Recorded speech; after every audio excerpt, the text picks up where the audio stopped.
para pater, para frater, kedua bruder, bapak mama, saudara-saudari sekalian yang terkasih, selamat pagi dan selamat berhari Minggu untuk kita semua. Selamat pagi. Apa kabar? Baik. Saya juga baik.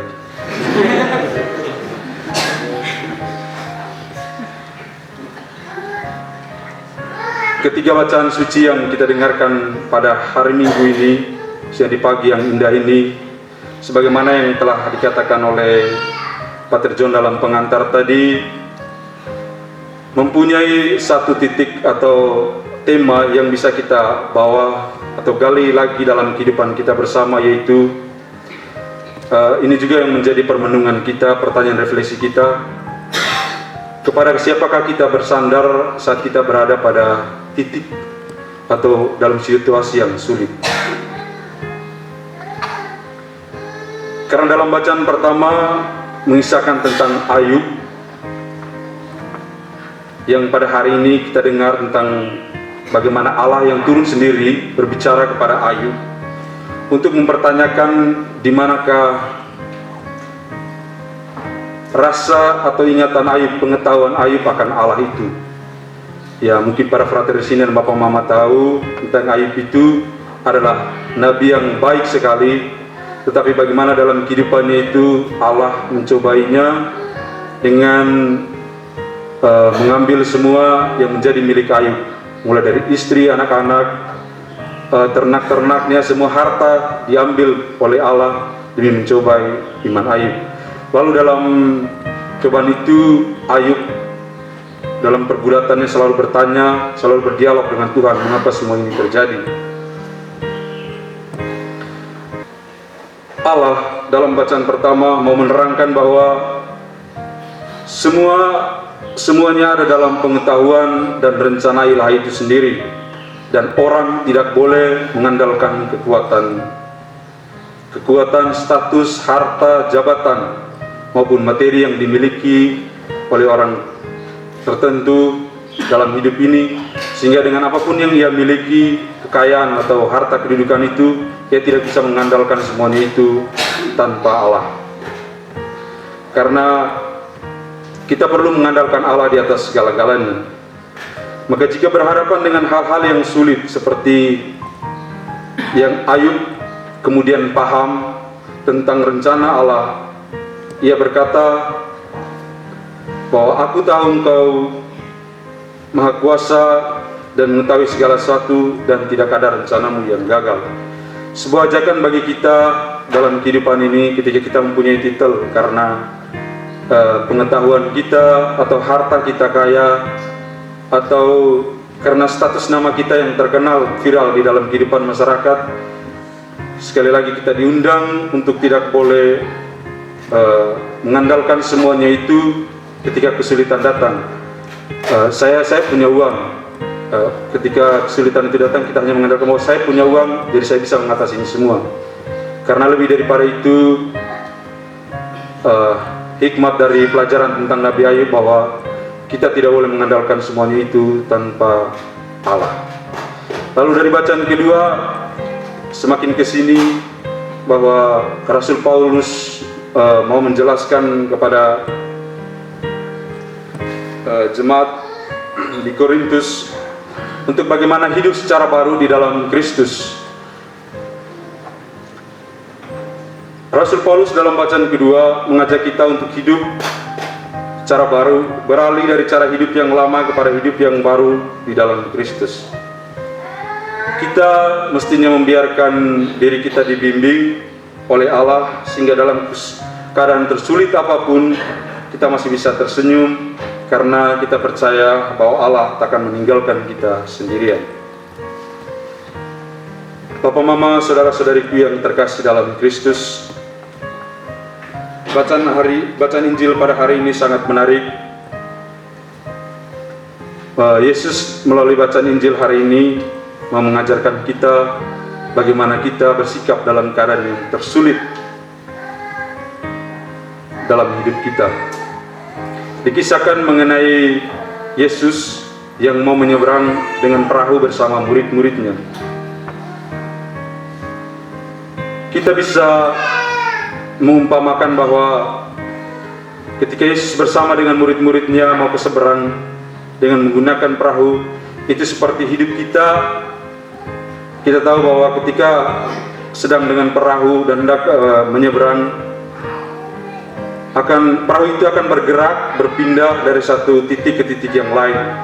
Kita bisa mengumpamakan bagaimana hidup kita ini seperti perahu itu, kita mengalami perubahan dari satu titik ke titik yang lain. Ada yang mungkin kemarin masih ingusan, sekarang sudah bisa berdandan, atau kemarin yang masih belum apa-apa, hari ini sudah bisa dipanggil diakon, seperti itu. Jadi, dan mungkin para frater di sini yang mungkin sedang mengalami apa begitu stres, ada tim-tim bola yang kalah, mungkin besok sudah bisa move on, seperti itu. Jadi ada banyak sekali dalam hidup kita yang membuat kita itu merasa bahwa hidup kita ini berubah, berpindah. Dan bersamaan dengan itu pula tantangan itu datang, atau badai itu berjalan bersama dengan perubahan-perubahan yang kita alami. Jadi memang hidup ini sangat sulit. Jadi akan ada banyak godaan. Orang bilang bahwa pohon itu semakin tinggi dan angin kencang itu akan meniup, dan tiupannya itu semakin melambaikan pohon yang tinggi itu. Singkatnya bahwa semakin kita beranjak ke atas dewasa, semakin kita memahami kesulitan itu, semakin besar kita merasakan beratnya penderitaan yang kita alami. Dalam kisah Injil tadi kita mendengar bahwa di dalam perjalanan itu, ketika berada di tengah laut, laut itu mengamuk, lalu ombak air laut itu masuk ke dalam perahu. Anehnya pada waktu itu, ya kalau saya juga melaut pasti saya stres sekali, bahwa Yesus tidur. Padahal ini perahu pasti terombang-ambing, badai kencang sekali.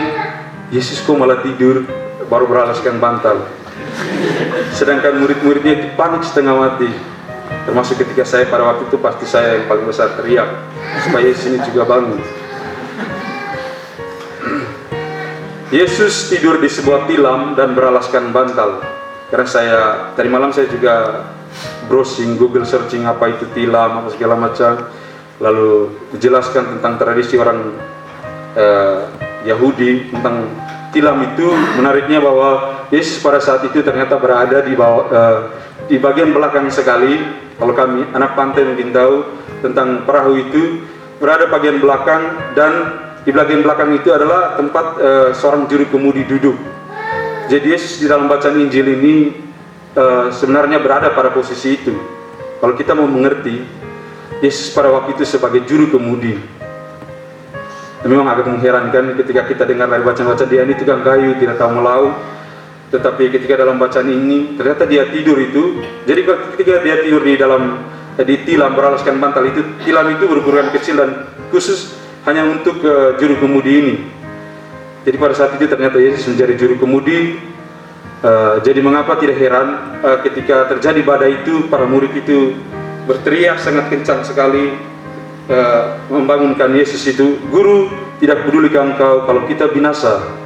Mungkin para murid itu menggerutu, kenapa Tuhan Yesus ini tidak membelokkan kemudi ini supaya kita berpindah, jangan sampai tertabrak dengan badai itu, atau supaya bagaimana seorang juru kemudi ini bisa membawa perahu ini tetap selamat. Yang mau kita ambil hikmah dari kisah Injil ini dari pribadi Yesus, pertama bahwa ada dua hal. Yesus di sini dalam keadaannya sebagai manusia pada waktu itu, ia tidur. Mengapa ia tidur dalam keadaan yang sangat pekik, ya waktu itu sangat panik, tapi dia tertidur. Dalam kepribadiannya sebagai manusia, Yesus mau mengajarkan kepada kita bagaimana ketika kita beriman itu kita tahu bagaimana ketika bersikap dalam keadaan panik. Kita percaya kepada Allah seperti Yesus. Dia menyerahkan dirinya kepada Allah. Dia percaya bahwa Sang Ilahi akan menyelamatkan dia dari bala badai ini. Juga yang kedua, dia mau mengajarkan kepada para murid. Dia menyerahkan para muridnya pada waktu itu bersama dia. untuk tetap tenang, tetap percaya kepada pertolongan ilahi dari Yesus. Jadi sebuah ajakan bagi kita semua supaya kita tahu bahwa kita beriman, tidak beriman dengan pengetahuan saja, tetapi bagaimana kita beriman dan tahu apa yang harus kita lakukan pada saat berada dalam situasi genting. Seperti pertanyaan awal tadi, pada siapakah kita berpasrah, atau fokus manakah yang lebih kita tujukan ketika kita berada dalam situasi sulit? Apakah kepada Allah atau kekuatan kita sendiri? Mungkin kemarin seperti dalam badai Seroja, kita semua ini berada dalam situasi badai. Mungkin ada sekarang yang berada di antara kita ini mengalami kesulitannya masing-masing, itulah badai. Kemarin seperti badai Seroja maupun badai global itu, yaitu kita masih berada dalam situasi COVID-19. Yang penting bagi kita sebagaimana ajakan Yesus dalam bacaan Injil adalah bagaimana kita bersikap dalam menghadapi badai ini. Kita diajak untuk tetap tenang, berpasrah, masyarakat sepenuhnya ke dalam penyelenggaraan ilahi. Karena kalau kita percaya seperti yang dikatakan oleh Santo Paulus dalam bacaan kedua, hidup di dalam Kristus secara baru, kita tahu, kita percaya bahwa badai pasti akan berlalu oleh karena kemahakuasaan dan cinta kasih Allah itu sendiri. Kita meskipun dalam penderitaan atau dalam badai tidak boleh kehilangan, tidak boleh kendor iman, harap dan kasih kita akan Allah, dan terus membangun dialog supaya kita yang berada dalam kepanikan itu, dalam berada dalam kecemasan sebagai perasaan manusiawi, ke dalam keadaan ketakutan itu, terus berada bersama Allah. Baiknya bahwa hari ini itu dalam bacaan Injil, para murid membangunkan Yesus, ya, mau melihat bagaimana inisiatif mereka di dalam penderitaan itu. Artinya sebuah undangan bagi kita juga untuk ketika berada dalam penderitaan itu, kita tidak boleh egois, memelihara bahwa untuk bisa berusaha untuk mencari solusi, menyelamatkan diri sendiri. Tapi bagaimana dalam keadaan terdesak atau keadaan panik sekalipun, kita perlu menolong orang-orang lain di sekitar kita.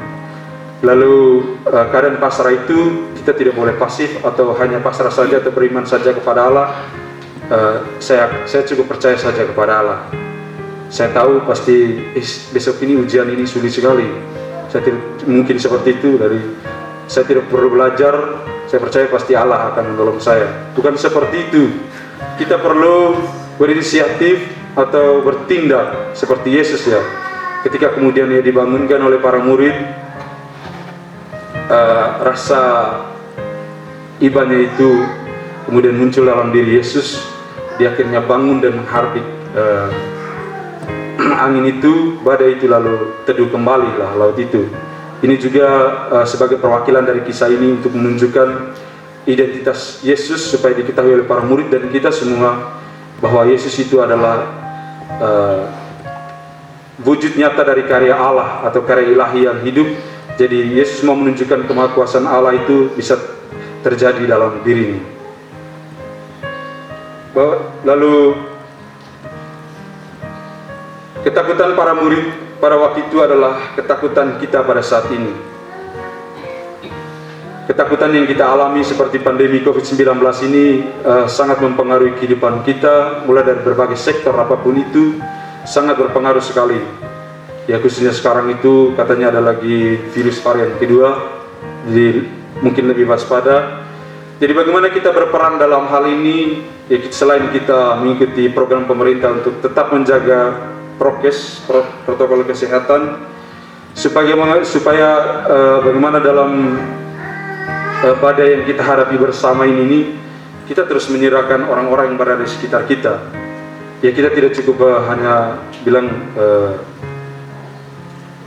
supaya saya ini sembuh, jadi saya perlu jaga jarak, jadi pakai masker, mengikuti segala macam protokol kesehatan, lalu melalaikan saudara-saudara di sekitar kita. Marilah kita saling bahu-membahu, hand in hand, untuk saling memberikan peringatan waspada kepada semua orang, bagaimana badai ini juga sebagai bentuk supaya kita tetap berserah kepada Allah. semakin beriman kepada Allah. Dan membuat kita semakin percaya bahwa kita memiliki Yesus yang selalu memberikan harapan baru bagi hidup kita. Jadi apa salahnya kita datang dan menyerahkan semua masalah hidup kita kepada Yesus? Badai yang dahsyat saja bisa diredakan, apalagi masalah badai dalam hidup kita. Kuncinya bagi kita semua adalah kesungguhan hati dari kita semua untuk percaya pada Yesus, bahwa Ia dapat menghalau badai dalam hidup kita. Nilai-nilai yang perlu kita bawa dalam kehidupan kita semua adalah bagaimana bertahan dalam tantangan dan mencari solusi yang tepat untuk keluar dari persoalan kita. Kita harus yakin dan terus yakin akan pendampingan Tuhan selalu ada, asalkan kita selalu berserah diri kepadanya. Semoga Tuhan memberkati kita. Amin.